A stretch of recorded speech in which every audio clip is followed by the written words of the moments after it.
প্রিয় বন্ধুরা, আসসালামু আলাইকুম। আমি বাতেন বিপ্লব আপনাদের সাথে আছি এবং আজকে সর্বশেষ যে তথ্যটি আপনাদের কাছে উপস্থাপন করতে চাই সেটি হচ্ছে সাবেক স্বৈরশাসক শেখ হাসিনা সরকারের সমাজ কল্যাণ মন্ত্রী দীপু মনি এবং এর আগে যাকে আপনারা শিক্ষামন্ত্রী হিসেবে চিনতেন, চাঁদপুরের হত্যা মামলার আসামি দীপু মনিকে কিন্তু এরই মধ্যে গ্রেপ্তার করেছে ঢাকা মহানগর গোয়েন্দা পুলিশ।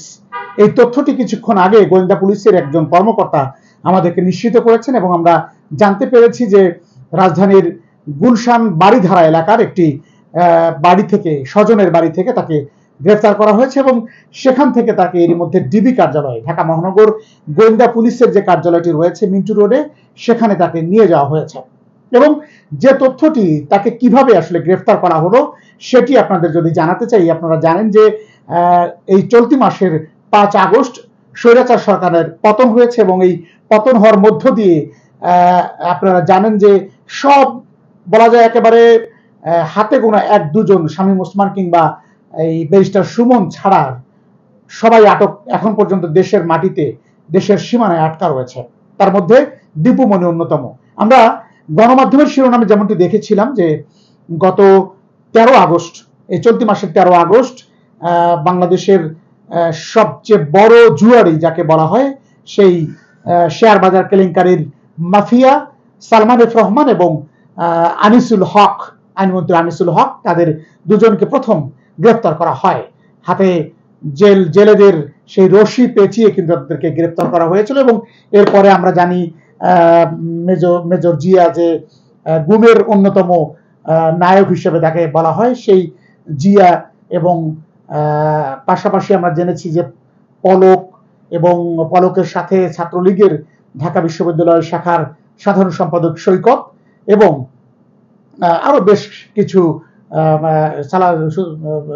টুকু সেখানে গ্রেপ্তার হয় এবং এরই মধ্যে আরো টুকিটাকি কয়েকজন গ্রেপ্তার হলেও মোটা দাগে কিন্তু আমরা দেখছি যে মন্ত্রী পরিষদের একেবারে আনিসুল হক এবং এই দীপু মনি, এই দুজনকে গ্রেফতার করা হলো। ধারণা করা হচ্ছে যে ঢাকায় সেনানিবাস যেটি রয়েছে, সেনাবাহিনী থেকে একটি অসমর্থিত সূত্র যেমনটি বলছিলেন যে সেখানে এখন আর কেউই নেই, তাদেরকে নিজ জিম্মায় তাদেরকে ছেড়ে দেওয়া হয়েছে এবং যে যেখানে পেরেছেন সেখানেই কিন্তু তারা আশ্রয় নিয়েছেন। সবশেষ আমরা যে তথ্যটি জানি যে আরাফাত, মোহাম্মদ আরাফাত নামক যে কালপ্রিট শিক্ষার্থীদেরকে একের পর এক উত্তেজিত করে যাচ্ছিলেন, সেই কালপ্রিটকে খুঁজছে হিরো আলম।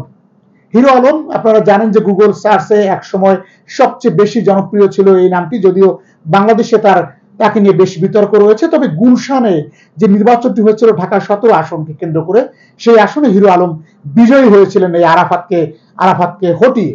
কিন্তু এই ভোট ডাকাত সরকার সেই হিরো আলমকে হারিয়ে আরাফাতকে বিজয়ী ঘোষণা করেছিল এই গুলশানে। আমরা যারা গুলশান কেন্দ্রিক গণমাধ্যমের কর্মীরা সংবাদ সংগ্রহ করেছি তারা বিষয়টি অনেকটাই ওয়াকিবহাল। আমরা দেখেছি যে বেশ কয়েকটি কেন্দ্রে হিরো আলমের কিন্তু ভোট বেশি ছিল। তবে যাই হোক, মূল যে কথা সেটি হচ্ছে দীপু মনি, যার বিরুদ্ধে দুটি ঢাকা এবং চাঁদপুরে মামলা রয়েছে। চাঁদপুরের নারকীয়তার তার যে সঙ্গী, চাঁদপুরের যেসব দুর্নীতি, অনিয়ম এবং মানুষ হত্যার যে তার যে রাজনীতি ছিল, সেখানে তিনি ব্যবহার করতেন বালুচোর, বালুখেকো সেলিম খান, যিনি চলচ্চিত্রে খলনায়ক হিসেবে বিভিন্ন সময়ে অঢেল অবৈধ সম্পত্তি ঢেলে চলচ্চিত্রে একটি জায়গা তৈরি করেছিলেন বাংলাদেশ চলচ্চিত্র জগতে। সেই সেলিম খান এবং তার সন্তান, তার যে ছেলেটিকে তিনি নায়ক হিসেবে প্রতিষ্ঠিত করেছিলেন গণমাধ্যমে, সেই ছেলেকে পিটিয়ে সেই 5 আগস্ট, যেদিন স্বৈরাচার সরকারের পতন এবং গণ অভ্যুত্থানের মধ্য দিয়ে বৈষম্য বিরোধী ছাত্র সমাজ বাংলাদেশকে একটি নতুন অধ্যায়ের সূচনা করার গৌরব অর্জন করে দিয়েছিলেন, সেই শিক্ষার্থীদের অর্জনের সেই মাহেন্দ্রক্ষণে সেই দিনেই বালুখেকো সেলিম এবং তার ছেলেকে পিটিয়ে হত্যা করা হয়েছিল চাঁদপুরে। সেই সেলিম খান ছিলেন দীপু মনির সব থেকে বিশ্বস্ত সহচর বা ডান হাত হিসেবে তাই সে পরিচিত ছিল। সেই দীপু মনি আজকে আটক হয়েছে।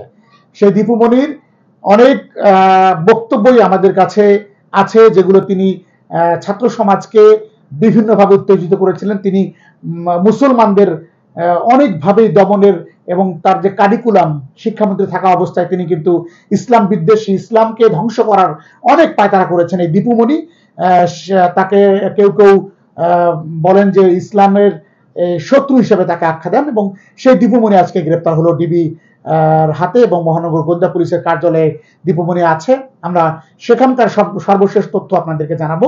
তবে দীপুমণি আশ্রয় নিয়েছিলেন DOHS এ, সেখানে তার আত্মীয়ের, তার যে বাসা থেকে তাকে গ্রেপ্তার করা হয়েছে সেটি তার নিজের বাসা নয়, তার এক আত্মীয়ের বাসা থেকে তাকে গ্রেপ্তার করা হয়, এবং পরে মহানগর গোয়েন্দা পুলিশের একটি সাদা মাইক্রোতে করে তাকে এখন ডিবি কার্যালয়ে রাখা হয়েছে, এবং সেখান থেকে তাকে আগামীকাল কোর্টে উপস্থাপন করবেন গোয়েন্দা কর্মকর্তারা। এবং তারপরেই আসলে আমরা এই দীপুমণির কি হয়, এই দুটি মামলায় তাকে হয়তোবা রিমান্ড চাওয়া হবে, এবং এরপরেই আমরা দীপুমণির বিষয়ে জানতে পারবো। এবং একটি গুরুত্বপূর্ণ তথ্য আপনাদেরকে জানিয়ে রাখি, যেটি হচ্ছে ঢাকায় বা বাংলাদেশের আনাচে কানাচে যে মন্ত্রী এমপিরা পালিয়ে আছেন তাদের অধিকাংশই আশ্রয় নিয়েছেন বিভিন্ন দরগায় বা দরবারে। সেগুলো কোন পীরের দরবারে হতে পারে, বা কোনো ধরনের পীর মাশায়েখ যারা দাবি করেন অরিজিনালি যারা পীর তাদের কাছে হয়তো বা নয়, যারা ভণ্ড পীর রয়েছেন এই সমাজের, যারা বিভিন্নভাবে এই সমাজে প্রভাব বিস্তার করেছেন, মন্ত্রী এমপিরা যাদের পাশে গিয়ে ধর্ণা দিত, যাদের পায়ে গিয়ে কদমবুচি করতো, সেরকম পীরের দরবারে হয়তো মন্ত্রী এমপিরা রয়েছেন, এরকম একটি তথ্য কিন্তু চাউর রয়েছে। তো সেটিও আমরা দেখব। আগামীকাল থেকে সাঁড়াশি অভিযানে নামবে গোয়েন্দা পুলিশ, সেটির অপেক্ষায় আমরা থাকি। আপনারা সবাই যে যেখানে থাকুন ভালো থাকুন, সুস্থ থাকুন, এবং সব সময় বৈষম্যের বিরুদ্ধে নিজের জায়গা থেকে প্রতিরোধ গড়ে তুলুন। সবাই ভালো থাকবেন। আল্লাহ হাফেজ। আসসালামু আলাইকুম।